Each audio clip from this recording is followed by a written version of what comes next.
This notorious drug lord, Alpo Martinez, shot and killed on the streets of Harlem. He was a larger-than-life figure who seemed to defy death. Fox 5's Lisa Evers goes over who he was and why he might have had a long list of enemies. He was one of the city's most notorious drug dealers, famous since the 1980s for his murderous ways and mountains of cash and drugs, immortalized in dozens of rap songs and the movie Paid in Full. But it all came to an end for Alpo Martinez right here on the streets of Harlem, right where it all began. These are exclusive photos of Alberto Alpo Martinez on previous visits to Harlem in recent years. But his latest visit turned out to be his last. On Sunday, about 3:20 a.m., police were called to Frederick Douglass Boulevard near West 147th Street. A dark red pickup truck crashed into parked cars. The driver was shot 5 times in the chest through the car window and killed. I heard 5 shots, 1 and then four consecutive shots after that. It was Alpo, but his driver's license and other IDs had his witness protection name of Abraham Rodriguez with a Lewiston, Maine address. The murder scene stretched for blocks up to 151st Street. Alpo had been given a new identity when he was released from a Colorado Supermax prison in 2015 after serving more than 20 years for 14 murders. But instead of lying low, he couldn't seem to stay away from New York. He's been seen riding around Harlem most of the time.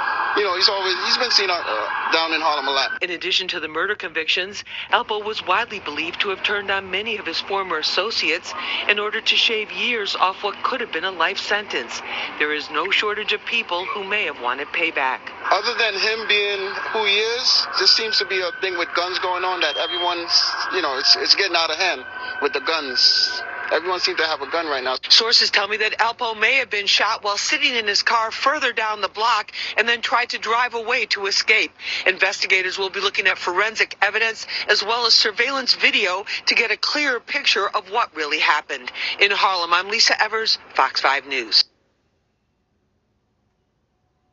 It's crazy because my thing is, I'm asked the same question I asked when I first heard it.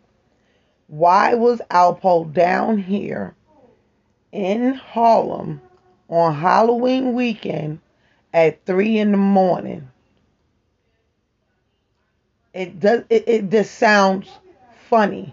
I would like to know, if you in witness protection programs and shit, and you supposed to be way over there, why the fuck is you down here in the place where you committed most of your crimes? Because you couldn't stay away from Harlem? That makes no sense to me. And you already see she threw out there that he has many enemies.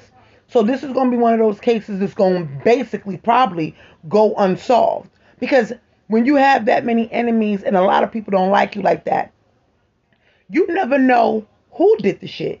Because it don't even have to be one of your enemies. It can just be a person that don't like the shit you did in the street and want to hit you. It makes no sense. It didn't make no sense for him to be here. People's always been saying throughout the years, they've been seeing him back and forth through Harlem, X, Y, and Z. But if people seen him back and forth through Harlem and people was able to track him like that, why wasn't the FBI more on him like, no, you can't go there. Don't go there. And if, like, I guess they figure they can't be on you. It's about your safety.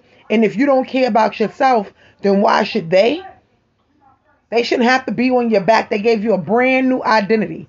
You was not supposed to be in Harlem. So again, it raises questions. Why was he out here at this time of night, at that time of night, on that night? It makes no sense to me. Everybody keeps saying, oh, Eve, things happen to people. Nah, they just don't happen to people. That sounds like a hit.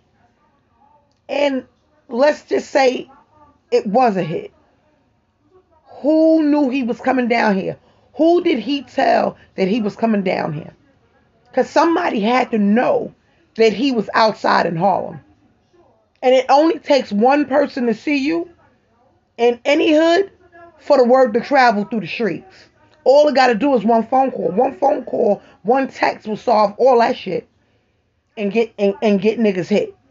Especially in New York City. So I just want to know who knew he was down here, Why was he down here at that time of night, on that night? And why didn't the FBI get a hold on him coming down here like that?